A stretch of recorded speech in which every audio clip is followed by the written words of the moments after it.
Okay, we are back. I'm very happy to have on the Goldstein on Gelt Show Loretta Napoleoni, who is a best-selling author and an expert in terror and economics. She wrote a fascinating book called Terror Incorporated, tracing the dollars behind the terror networks, and her newest book is called The Islamic Phoenix. Loretta, a real pleasure to have you. Thank you for inviting me. So I'd like to go back a few years because one of the topics you've spoken about is how the economic terror network has developed. And I'd like to start at 9/11 and with the subsequent Patriot Act. Can you give people kind of an economic summary of what we've seen since then? Well, what happened is that 9/11 in reality was one of the few transnational terrorist attack. So money were produced in one country, they were sent to another country, and then they were used in a third country. So money moved basically around a network, which is the traditional banking network. The other attacks that can be defined as transnational were the attacks against in Africa against the American embassies, and then the attack in Yemen against the USS Cole. That was it. There are no other transnational attacks. So the reason why the Patriot Act, from my point of view, actually did not do what we wanted it to do, so to destroy completely the network of terrorist financing, is because it concentrating on transfer of money from one country to another country. So it concentrating on the funding of transnational attacks. But this is just one type. So after the introduction of the Patriot Act, what we have seen is a change in behavior of the people that were funding the Islamists or the jihadist movement. For example, in 2003, money started to flow from Saudi Arabia and other sponsors to al-Zarqawi in Iraq, but the money moved in cash. So nothing moved anymore through the international banking system. So you're saying the Patriot Act was designed to stop the flow of money to the terrorists by not allowing them access to the banking systems, but they simply found other systems. And in fact, they were also able to work in non-dollar currencies. Oh, absolutely. I mean, the Patriot Act was an anti-money laundering legislation.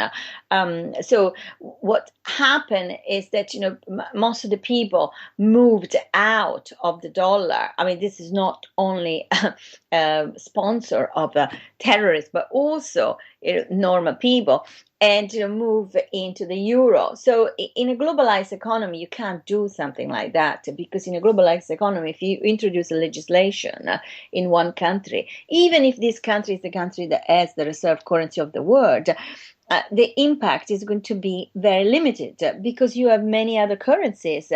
And people can move. There are no capital controls. So money can move from A to B without anybody stopping it. So you're describing it as limited, and I'll tell you one thing that's very interesting, which I've found. My day job is that I'm a financial advisor. I sit in Israel and I help people open U.S. brokerage accounts. But since the Patriot Act, many major U.S. brokerage firms and banks will no longer work with normal people living outside the United States. And sometimes they'll even claim, oh, it's illegal for us to open an account for you, even though they're American citizens who might have chosen to retire to Jerusalem. And the firms say, no, we're not allowed to do that because of the Patriot Act. So it seems that this the fear, that the regulatory fear that this has put in the banking system has not damaged, from what you're describing, the terrorists, but rather it's just really getting in the way of innocent people who want to continue along a normal investing and banking path. Yes, I mean, absolutely. I mean, the decision to introduce the Patriot Act was a sort of knee-jerk reaction to 9/11. It was not a rational decision. Nobody thought about the consequences for normal businesses. I mean, today to open a bank account in the United States for a foreigner is almost impossible. I mean, right. So these are all businesses, these are all money that, of course, have moved away from the dollar area. And if you look at the exchange rate between the dollar and the euro, for example, you can see that the appreciation of the euro took place exactly after the introduction of the Patriot Act, because demand for euro started to go up because people switched And they from the didn't want, dollar to right, they euro. didn't want to be restricted by that. One of the things, Yeah. Loretta, I'll just note is that although it is true that people living outside the United States do have a lot more difficulty these days opening U.S. bank and brokerage accounts, there are firms nonetheless who have spent the time to understand the actual laws and regulations so that they are able to help people do it. But it's true, it's few and far between. This is where I spend most of my day. We're talking to Loretta Napoleoni, who is a best-selling author. She is one of the few experts in the world who's really taken a huge amount of time to research the economic side of terrorism. So one of the questions I've been wondering about is, you've described terror organizations as being run ideologically by just a few people and everyone else is just a fundraiser. Is that really what's going on? Yeah, absolutely. I mean, all armed organizations are structured in the same way. So there is a sort of cupola, like in the case of the mafia, so a very small group of people who actually run the organization, and these people, yes, discuss ideology, discuss strategies, and all the rest of the members of the organization act as a sort of soldiers, and their most important task is actually to raise money, because armed organizations need a constant flow of money. I mean, these are not companies, these are not corporations. They don't produce anything. They only How did you spend money. discover this? How did you realize that? Because most people think that terrorists must be willing to give their lives for whatever the cause is, and it's maybe you're saying it's a little bit different from that. What brought you to this realization?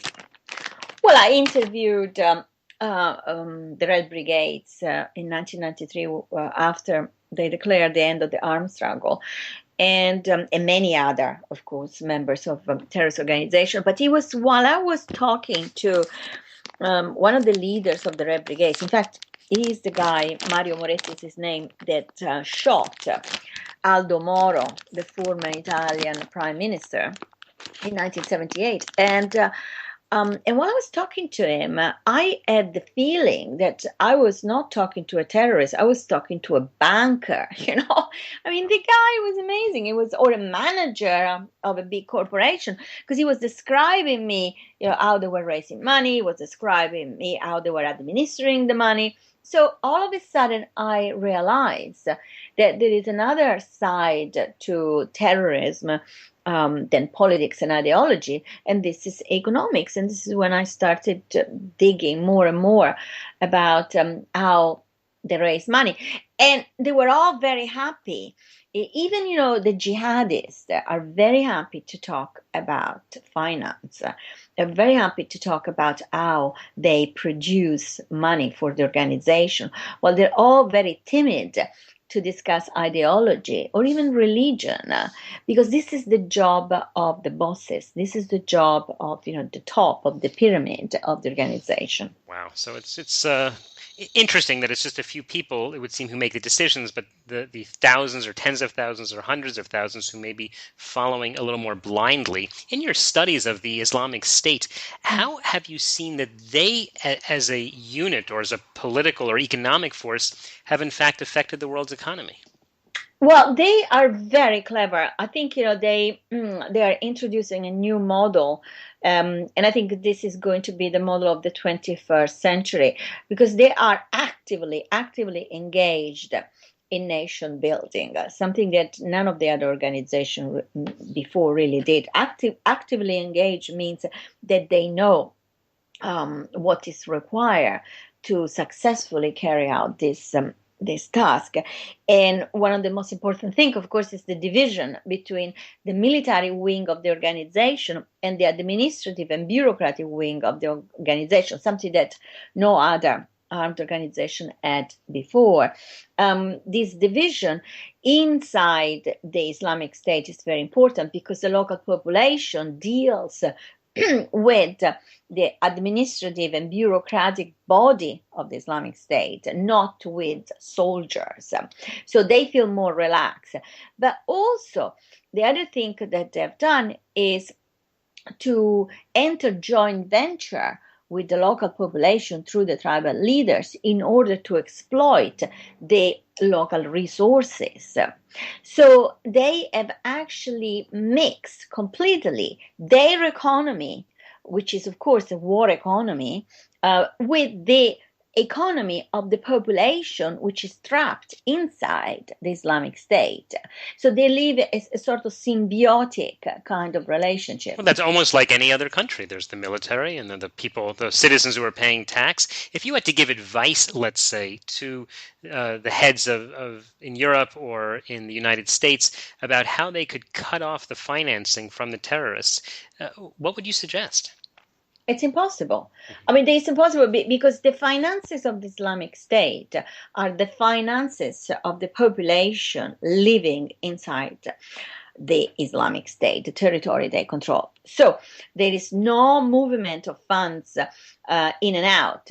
In other words, we don't have sponsor from Saudi Arabia sending money, for example, to the Islamic State through normal channels. Mm-hmm. So you can't use instrument like a Patriot Act, for example. For what concern the smuggling, so the trade kind of activities with the neighboring countries, which are also region at war, there is no way you can stop it.